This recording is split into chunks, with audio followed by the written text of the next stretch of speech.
नाभिक की रचना के बारे में हम लोगों ने पढ़ा। नाभिक से संबंधित रेडियो एक्टिविटी भी है। हम लोग रेडियो एक्टिविटी पढ़ते हैं। बहुत सारे ऐसे तत्व हैं जो अपने आप स्वतः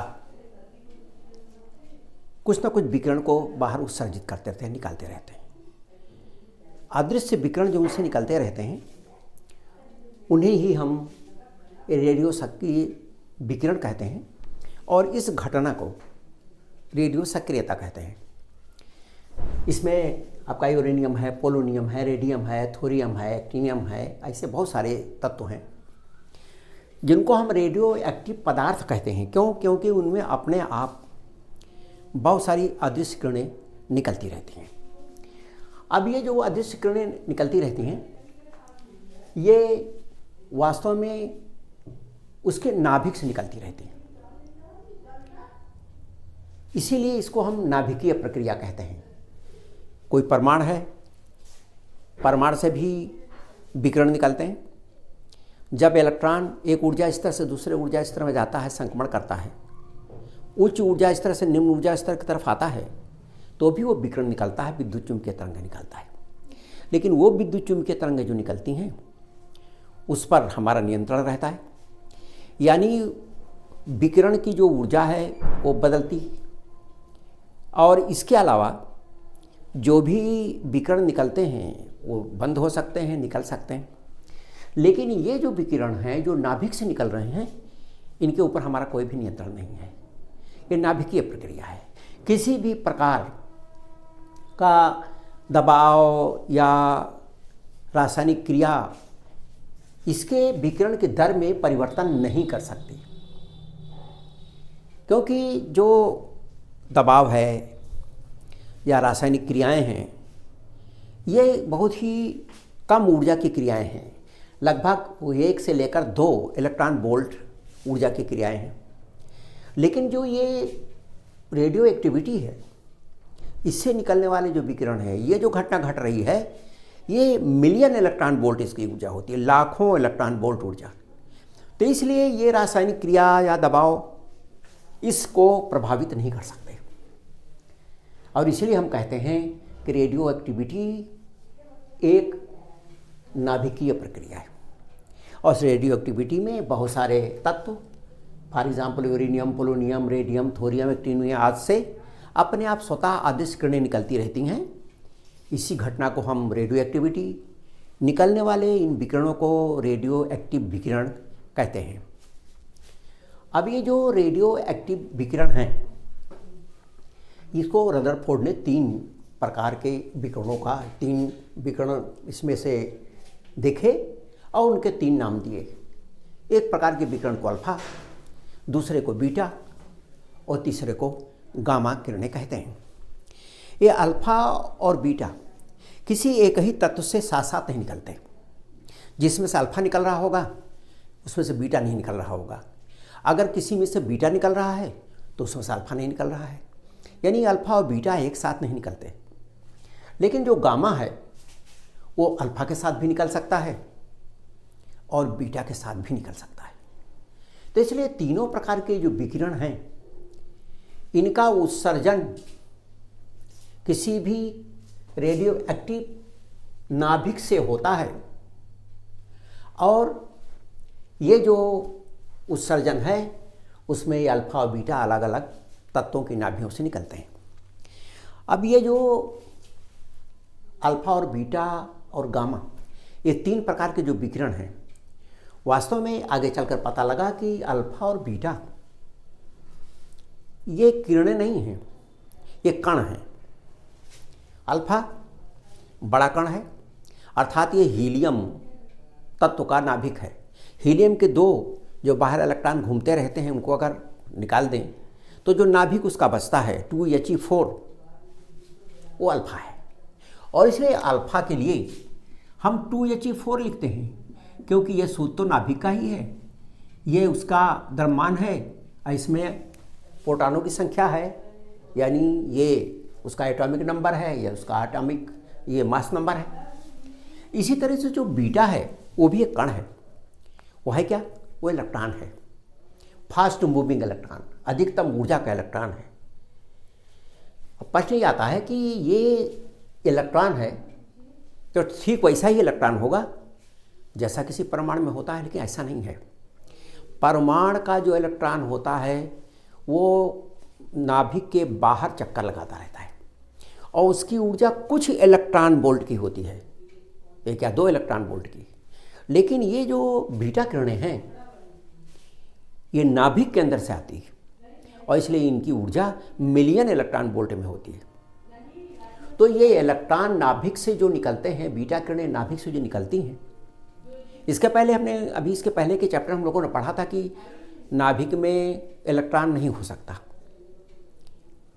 लेकिन निकलता है।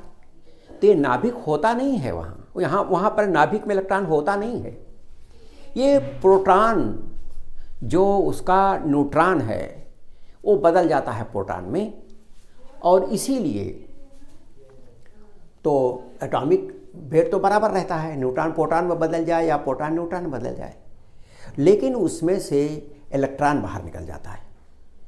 तो जब न्यूट्रॉन प्रोटॉन में परिवर्तित होता है तो एक इलेक्ट्रॉन उसमें पैदा होता है, वो इलेक्ट्रॉन ही बाहर निकलता है, क्योंकि वो इलेक्ट्रॉन नाभिक के अंदर से निकलता है और इसलिए उसकी ऊर्जा बहुत अधिक होती है। उसे हम बीटा कण या बीटा किरण कहते हैं। तो एक तरह से हम कह सकते हैं अल्फा और बीटा कण हैं। लेकिन जब अल्फा या बीटा निकलते हैं तो ऊर्जा का संतुलन होता है। गामा किरणें ऊर्जा की किरणें हैं, यानी ये विद्युत चुंबकीय तरंगें होती हैं। अब ये जो तीन प्रकार के विकिरण होते हैं, इन तीनों का हम लोगों ने थोड़ा सा ये देखा कि इनकी क्या प्रॉपर्टी है, क्या इनमें गुण है। जो अल्फा है ये धनाभिषित कण है, क्योंकि ये हीलियम का न्यूक्लियाई है और हीलियम का जो नाभिक होगा वो धनावेशित ही होगा, तो ये धनावेशित कण है।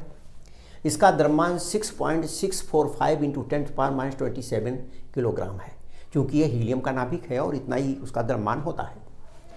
वेग बहुत ज़्यादा नहीं होता, भारी कण है, इसलिए प्रकाश के वेग का 1/10वां भाग के वेग से चलता है लगभग। वायु में ये अधिकतम दूरी 8.7 सेंटीमीटर तक जा सकता है। कम भी होता है 2.1 सेंटीमीटर कम से कम, और अधिक से अधिक 8.7 सेंटीमीटर तक इसका परास हो सकता है। इसलिए अधिकतम परास वायु में 8.7 सेंटीमीटर है। चूँकि ये वेग भी इसका काफ़ी है और ये भारी कण है, इसलिए वायु का ये आयनीकरण कर देता है। वायु में अगर ये प्रवेश करता है तो उससे यानी वायु या गैसों का आयनीकरण करता है। गैसों से उनके इलेक्ट्रॉन को निकाल देता है और इसका आयनीकरण क्षमता बहुत ही अधिक है। ये बीटा किरणों से 100 गुना और गामा किरणों से 10,000 गुना ज़्यादा इसकी आयनीकरण क्षमता होती है। वेधन क्षमता बहुत ही कम होती है। भारी कण है, ये बहुत अंदर प्रवेश नहीं कर सकता। और ये तो हो गई इसकी वेधन क्षमता। इसी तरह यहाँ देखते हैं जो बीटा है ये ऋण आवेशित कण है। हमने आपको बताया कि ये इलेक्ट्रॉन्स होते हैं। द्रव्यमान इसका निश्चित नहीं रहता है, तो 9.1 × 10⁻31 किलोग्राम इलेक्ट्रॉन का द्रव्यमान है, लेकिन वो द्रव्यमान तब रहता है जब वो स्थिर रहता है। लेकिन ये जो हमारा बीटा है इसकी स्पीड बहुत रहती है और इसकी जो वेलोसिटी है बदलती रहती है। जब वेलोसिटी बदलेगी तो द्रव्यमान भी इसका बदल जाएगा। तो द्रव्यमान वेग बढ़ने पर बढ़ जाता है। ये तीव्रगामी इलेक्ट्रॉन्स हैं और इस सूत्र के हिसाब से ये विराम द्रव्यमान है 9.1 × 10⁻31 किलोग्राम। ये उसका चाल है, ये प्रकाश की चाल है और ये किसी भी चाल पर उसका द्रव्यमान है। जो वेग है वो प्रकाश के वेग का 99% तक होता है, यानी काफ़ी तेज बीटा किरणें निकलती हैं, काफ़ी इसकी ऊर्जा होती है। निश्चित नहीं है इसका परास, क्योंकि इसका वेग बदलता रहता है, तो इसका परास निश्चित नहीं होता। आयनीकरण क्षमता इसकी बहुत ही कम होती है, यानी अल्फा से कम और गामा से थोड़ी ज़्यादा है, लेकिन कम है। वेधन क्षमता अल्फा से 100 गुनी ज़्यादा होती है, यानी ये तो हो गई इसके आयनीकरण क्षमता के बारे में। फिर गामा, हमने आपको बताया कि गामा अल्फा के साथ भी निकलती है और बीटा के साथ भी निकलती है। ये विद्युत चुम्बकीय तरंगें हैं। हम लोगों ने विद्युत चुम्बकीय तरंगें पढ़ी है कि कोई भी परमाणु को जब ऊर्जा देते हैं तो ऊर्जा का अवशोषण करता है, 10⁸ सेकंड तक वो अपनी ऊर्जा स्तर में रहता है और फिर जब नीचे उतरता है तो विद्युत चुम्बकीय तरंगों का उत्सर्जन करता है, यानी फोटॉन्स को निकालता है। तो ये फोटॉन्स हैं, ये विद्युत चुम्बकीय तरंगें हैं, लेकिन इनकी तरंग दैर्ध्य एक्सरे से यानी 1/100वां भाग होती है। एक्सरे से भी छोटी तरंगें होती हैं, ये बहुत ही छोटी तरंगें हैं। इनका वेग तो प्रकाश ही है, ये यानी प्रकाश या विद्युत चुम्बकीय तरंग कहिए या फोटॉन्स कहिए।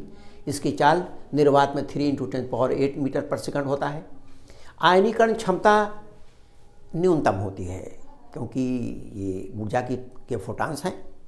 वेधन क्षमता बहुत ही अधिक होती है। वेधन क्षमता ये अल्फा से लगभग 10,000 गुना और बीटा से लगभग 100 गुना ज़्यादा होती है। स्टील के 30 सेंटीमीटर मोटी चादर को भी ये गामा किरणें भेद जाती हैं। तो यह तो इनके कुछ जो गुण हैं, बाकी के और भी गुण हम लोग देखते हैं।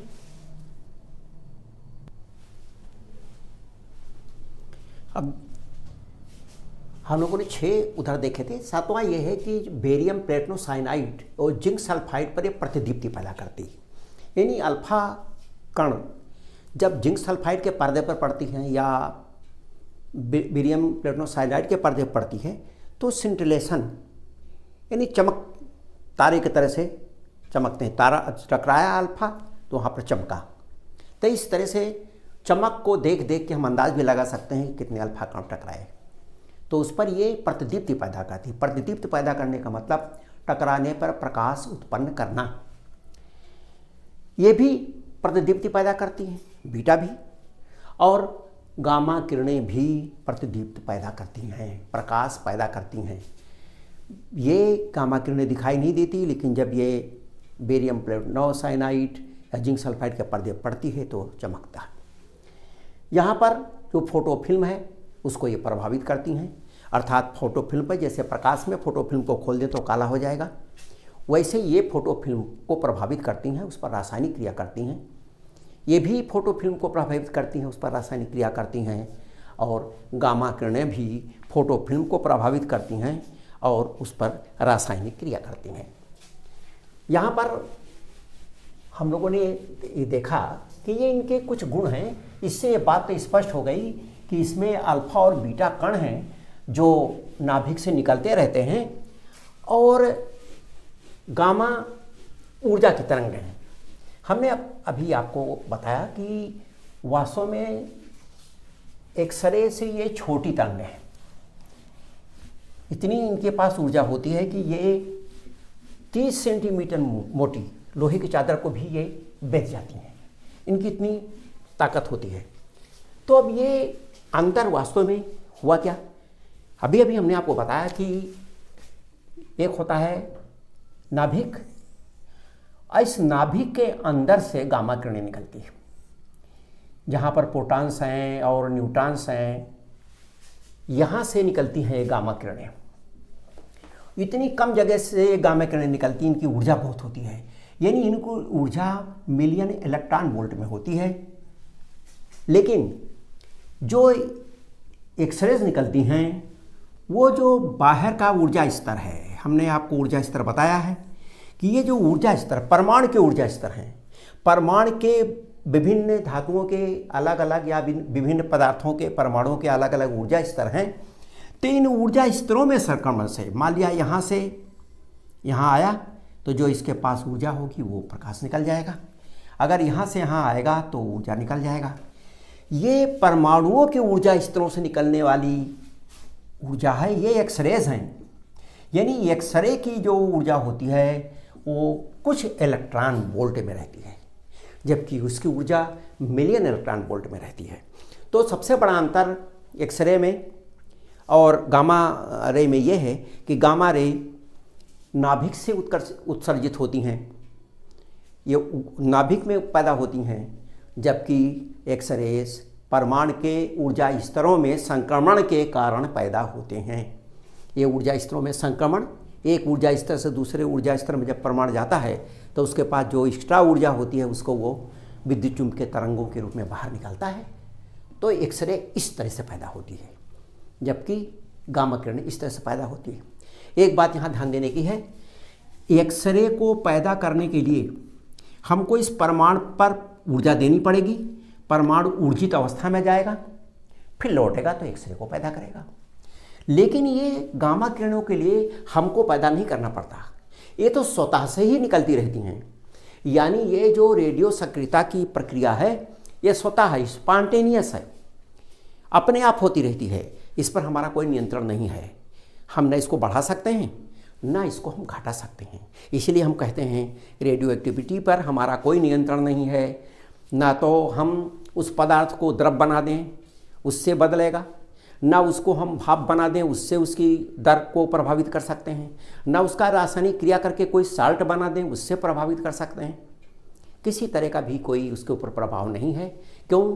क्योंकि हम जो रासायनिक क्रिया करते हैं, पदार्थ की अवस्था बदलते हैं, वो केवल परमाणुीय अवस्था में परिवर्तन होता है, उसकी नाभिक की अवस्था में परिवर्तन नहीं होता। और इसीलिए रेडियो सक्रियता पर कोई असर नहीं पड़ता इन सब चीज़ों का।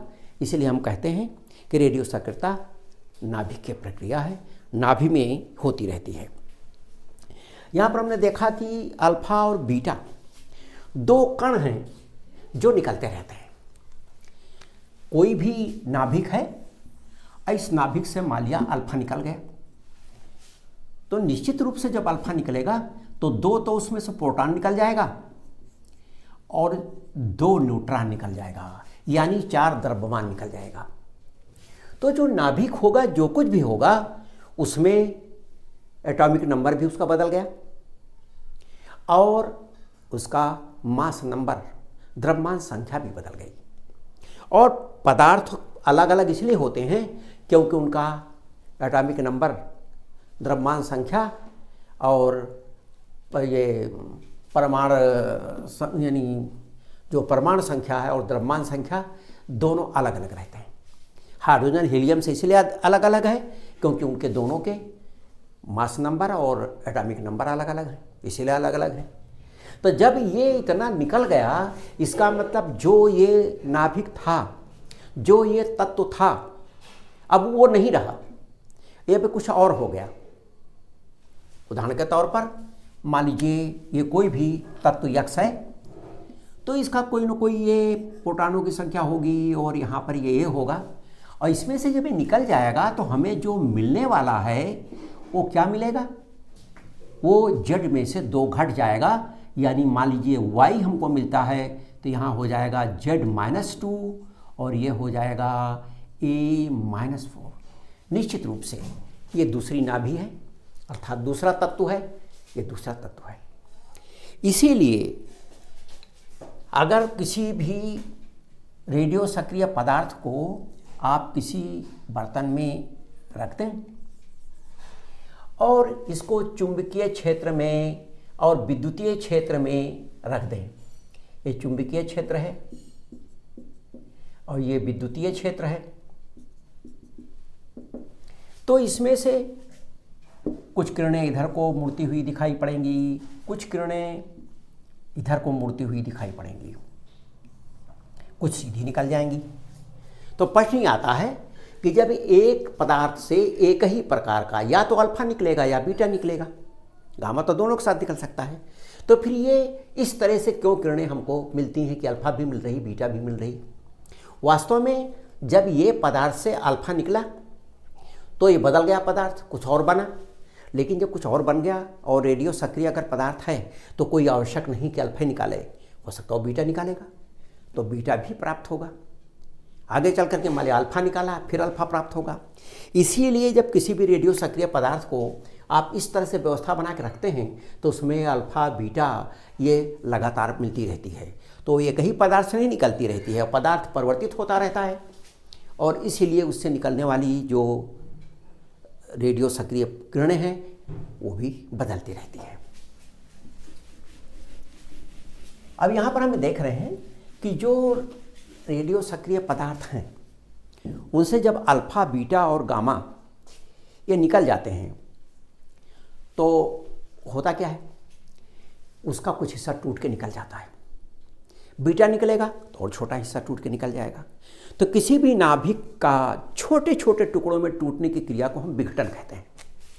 नाभिक का छोटे छोटे टुकड़ों में, नाभिक है, एक टुकड़ा निकल गया, फिर एक और टुकड़ा और निकल गया, तो छोटे छोटे टुकड़ों में, नाभिक का छोटे छोटे टुकड़ों में या भागों में टूटने की क्रिया को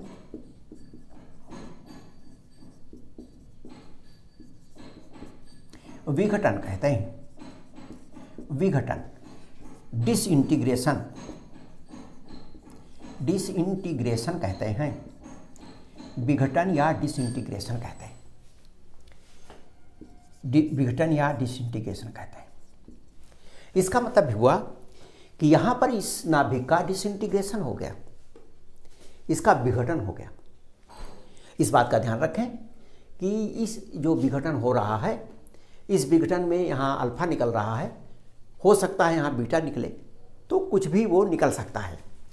दूसरे, इसी विघटन को हम क्षय भी कहते हैं, नाभिक का क्षय होना, क्षय या डिके, यानी जो नाभिक है, जिसका जो रेडियो सक्रिय नाभिक है, उसका लगातार क्षय होता रहता है, क्योंकि ये क्रिया रेडियो सक्रियता की लगातार बनी रहती है।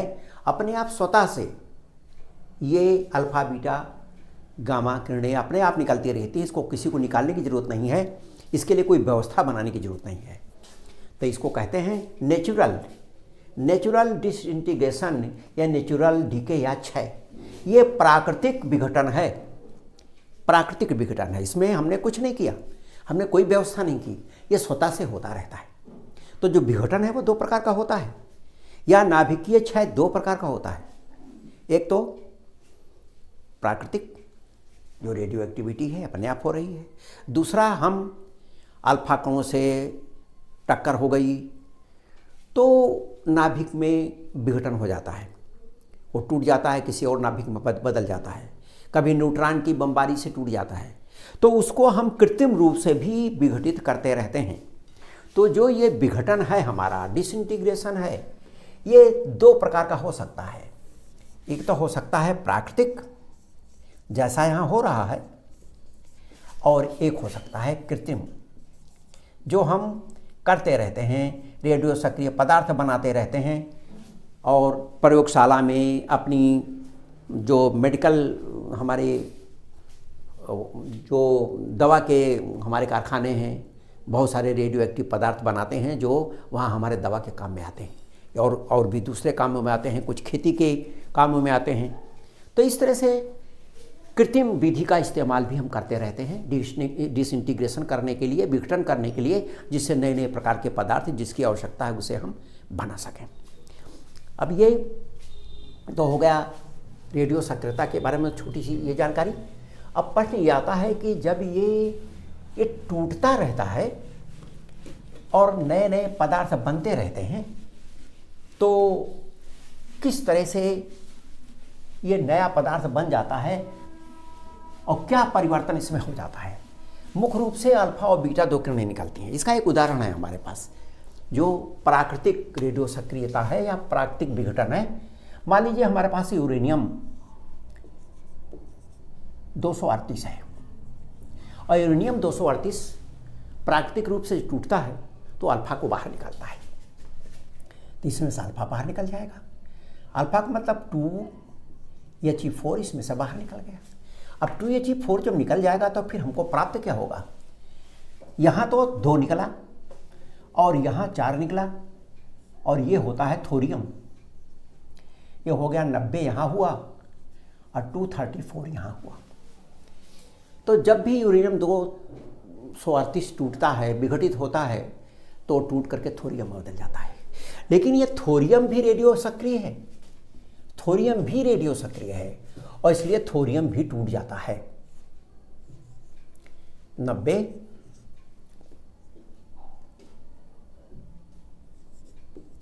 लेकिन थोरियम से बीटा किरणें बाहर निकलती है। बीटा बाहर निकला यानी -1 बीटा 0। बीटा 0, चार्ज तो इसका -1 है लेकिन द्रव्यमान नहीं, प्लस जब ये -1 निकलेगा तो इसका एक बढ़ जाएगा, +1 निकलेगा तो घटेगा, -1 निकलेगा तो बढ़ेगा। क्यों बढ़ता है?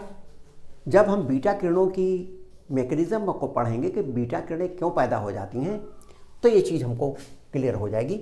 यहाँ तो ये देख लें कि इसमें एक बढ़ जाएगा, ये हो जाएगा प्रोटैक्टेनियम 91, लेकिन इसके द्रव्यमान में कोई भी अंतर नहीं पड़ता,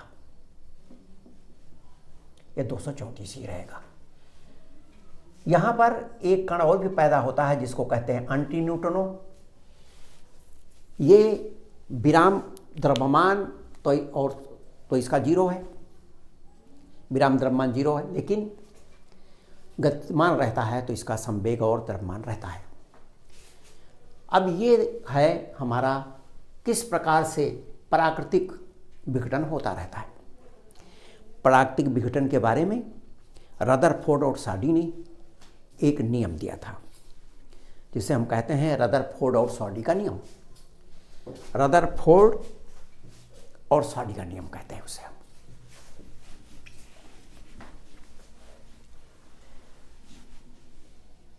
रदरफोर्ड और साडी का नियम।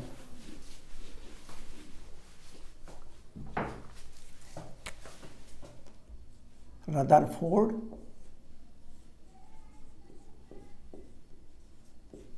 एवं साडी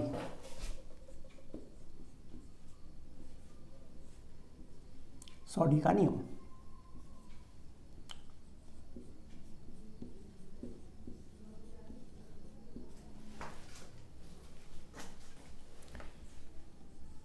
रदरफोर्ड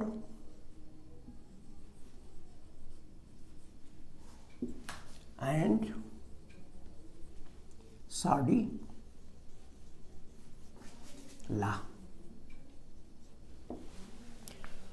ये जो प्राकृतिक विघटन है इसके बारे में रदरफोर्ड और साडी ने नियम दिया। रदरफोर्ड और साडी का कहना यह है कि विघटन की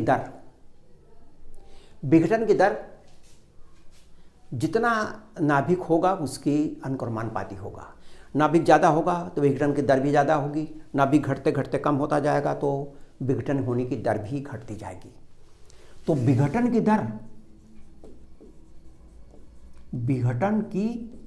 दर उस क्षण पदार्थ में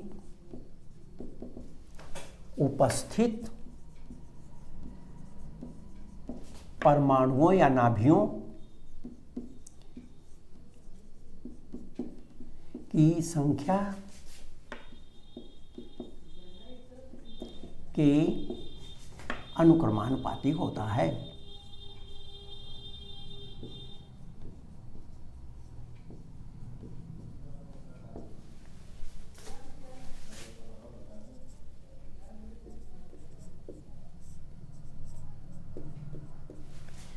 विघटन की दर किसी भी क्षण,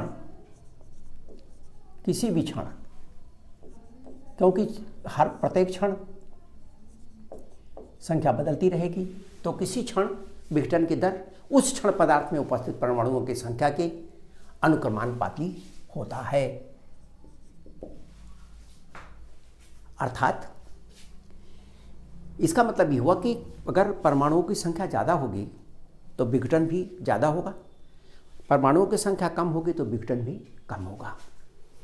इसको हम इस प्रकार कह सकते हैं कि dN/dt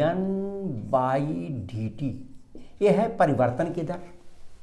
विघटन मतलब घट रहा है तो हम माइनस लगा देंगे।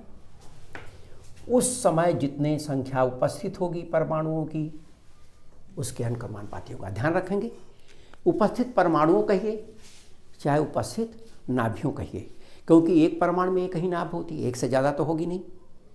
तो हम परमाणु या नाभ दोनों कह सकते हैं। यद्यपि ये सारी घटना नाभ से संबंधित है, लेकिन नाभ तो परमाणु में ही है, इसलिए नाम हम परमाणु का भी ले सकते हैं। इसको हम इस तरह भी लिख सकते हैं, dN/dt equal to minus lambda n, d n by n equal to minus lambda d t. अब इसका हम समाकलन कर देते हैं। समाकलन करने पर इसका समाकलन होगा लाग 1/x का समाकलन लाग x, तो यह है 1/n का समाकलन, यह हो जाएगा लाग n बेसी, ये हो जाएगा। यहाँ समाकलन करेंगे तो लेमडा तो स्थिरांक है, इसका होगा नहीं, dt का हो जाएगा t। इसको समाकलन करने पर इसको यहाँ लिख भी दें, dn/n बराबर माइनस लेमडा dt।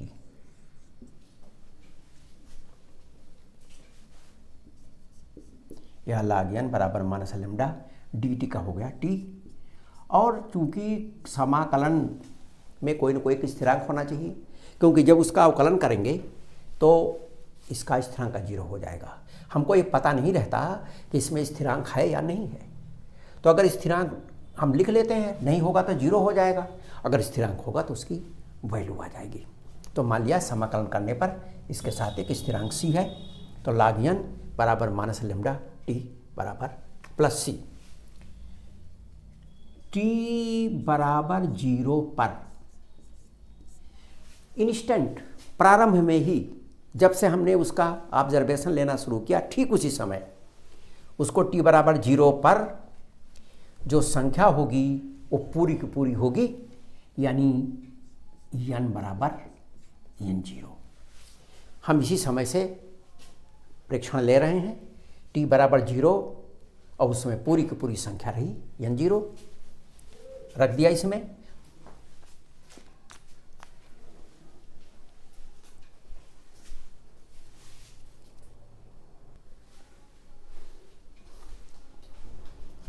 तो वैल्यू रख दें, t बराबर 0 रखेंगे तो 0 हो जाएगा, इसलिए log n0, n की जगह n0 रखा, इधर हो गया c। और इसलिए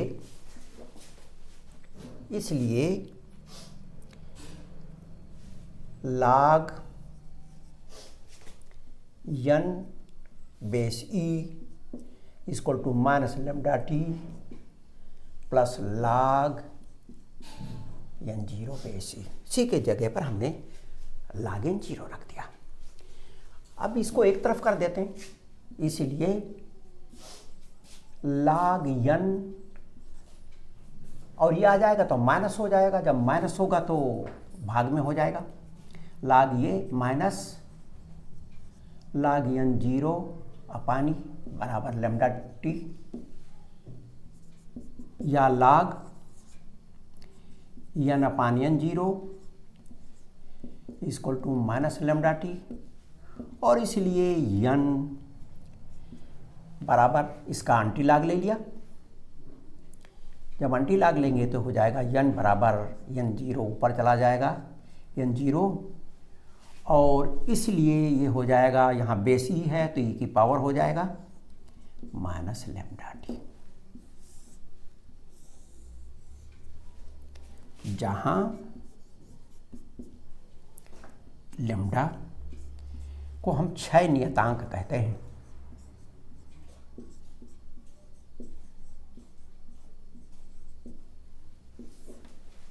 जहाँ पर लेमडा क्षय नियतांक है। अब यहाँ पर देखिए, ये तो हो गया हमारा रदरफोर्ड और सॉडी का नियम।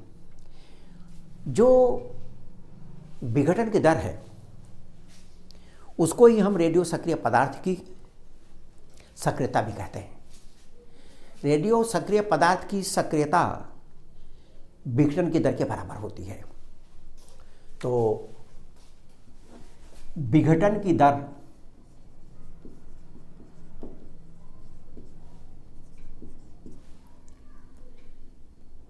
को रेडियो सक्रिय पदार्थ की सक्रियता कहते हैं। सक्रियता,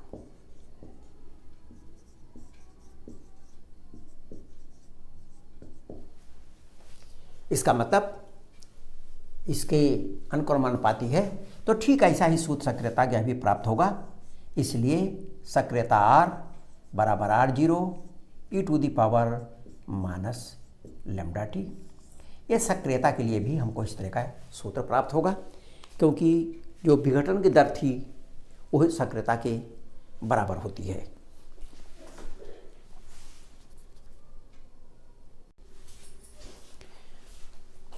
तो हम लोगों ने 6 नियतांक देखा कि 6 नियतांक है क्या चीज़। जिस समय अंतराल में पदार्थ विघटित होकर प्रारंभिक मान का 1/E गुना या 36.8% रह जाता है, उस समय अंतराल के व्युत्क्रम को 6 नियतांक या लैम्डा कहते हैं। 6 नियतांक या लैम्डा कहते हैं। इसलिए समय अंतराल का व्युत्क्रम है, इसलिए इसका मात्रक प्रति सेकंड होगा। ठीक है, तो बस आज तो इतना ही।